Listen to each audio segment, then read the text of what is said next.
शुभ सकाळ. तर आजच्या आपल्या सुंदर दिवसाची अशी सुरुवात झालेली आहे अशा सुंदर सुंदर फुलांनी. आणि आज संडे आहे आणि अशी बागेत अशी सुंदर अशी फुलं उमललेली आहेत आणि अगदी प्रसन्न अशी सकाळ आहे. या फुलांच्या संपर्कात बागेतली फुलं आहेत ही.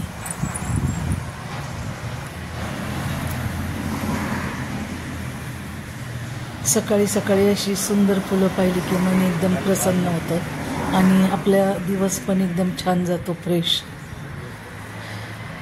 त्यामुळं माझा हा रोजचा नियम आहे की उठल्याबरोबर बागेतील सगळ्या फुलांना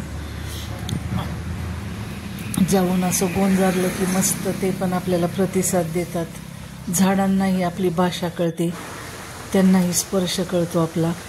तर आपण जोपासलेली ही जी झाडं असतात तर त्यांना ज्यावेळेस आपण त्यांच्या सानिध्यात जातो त्यांना पुरवतो, त्यामुळे त्यावेळेस ती सुद्धा अशी छान मोहरतात झाडं.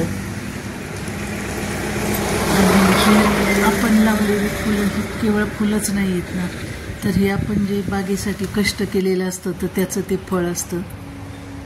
तसं बागेतला फेरफटका मारून आता मी टेरेसवर आलेली आहे, कारण आज संडे असल्यामुळं जरा जास्तीची कामं काय असतील ते करून घेतो. तर टेरेस वगैरे मी स्वच्छ केलं आणि त्यानंतर मी रात्रीच हरभरे भिजवले होते डाळ करण्यासाठी.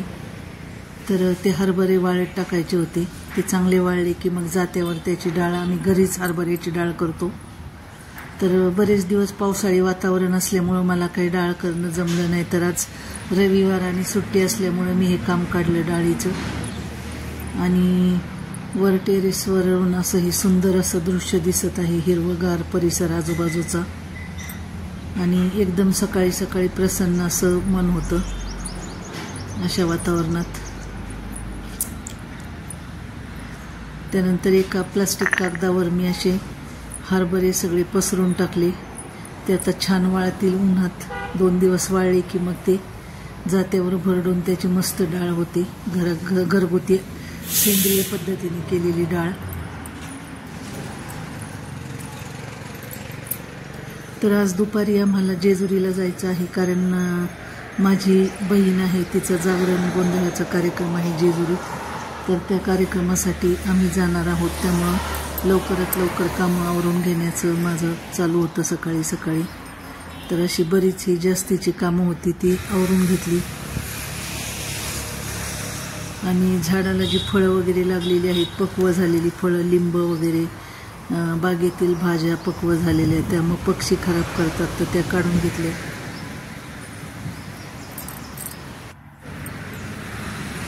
सगळ्या इकडे पावट्याच्या शेंगा लागलेल्या, तर त्या शेंगा पण काढून घेतल्या जरा. शेजारच्या घराच्या बाजूला जे कुंपण आहे तारेचं, तर त्या कुंपणावर अशा भाज्या लावलेल्या आहेत. तर त्या भाज्या पण आता छान बहरलेत थंडीमुळं. आणि मस्त असे सेंद्रिय पद्धतीने पिकवलेल्या भाज्या, फुलं वगैरे. इथं पहा गुलाब किती छान आलेला आहे हा. तर तो गुलाबाला एवढा छान सुगंध असतो की तो गुलाब मी घेऊन केसात लावला. असा जोपर्यंत तो गुलाब सुकत नाही तोपर्यंत आपल्याला असा मस्त असा सुगंध आपल्या आजूबाजूला दरवळतो आणि एकदम फ्रेश वाटतं. इकडे कमळं लावलेली आहेत, ती पण आता रुजली आहेत. आणि ही लाल फुलं.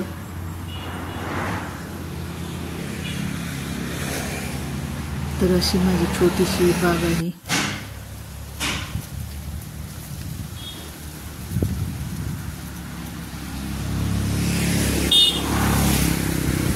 पण असे बागकाम हे एक प्रकारचं टॉनिकच आहे असं मला वाटतं, कारण ज्या वेळेस आपण बागेत जातो आणि आपण असे फळांच्या संपर्कात राहतो तर त्यावेळेस एक नवीन ऊर्जा आपल्याला मिळते.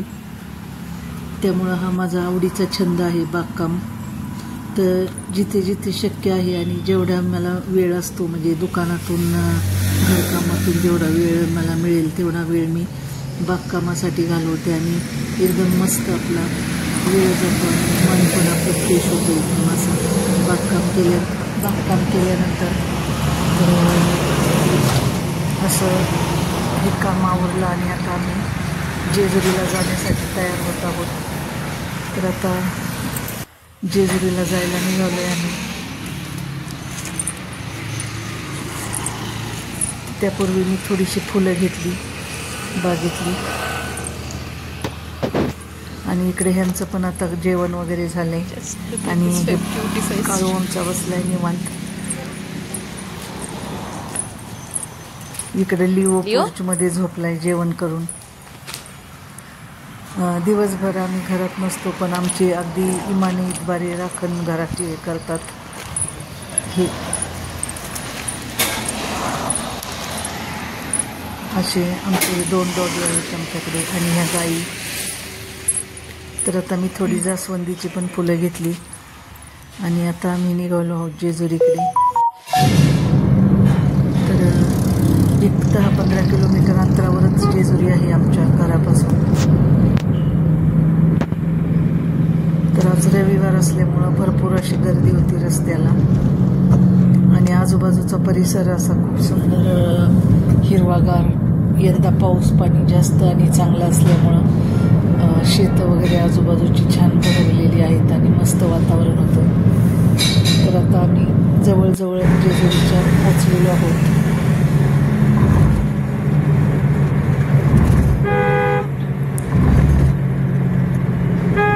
अगदी 15 ते 20 मिनिटातच आम्ही आलो जेजुरीला.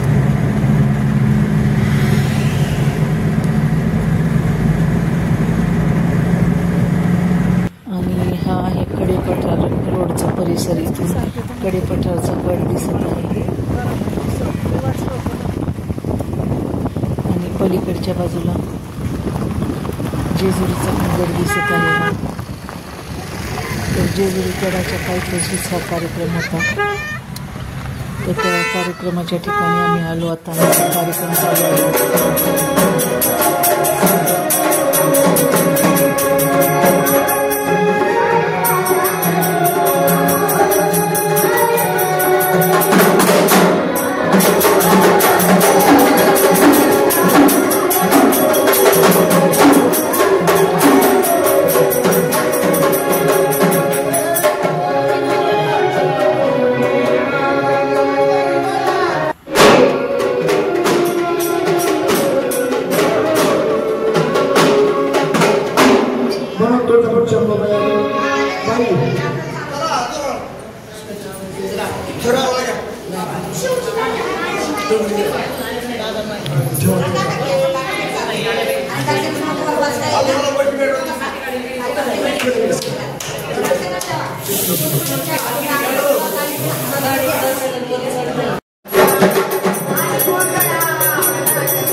चौरणाचा कार्यक्रम आवडला आणि असं बाहेर चुलीवर भाकरी करण्याचं काम चालू होतं बायकांचं प्रोग्राम. आम्ही जाऊन त्यांना अशी मदत केली जरा भाकरी करण्यासाठी, कारण भरपूर लोक होते जेवणासाठी, त्यामुळं जरा मदत केली सगळ्या बहिणींनी.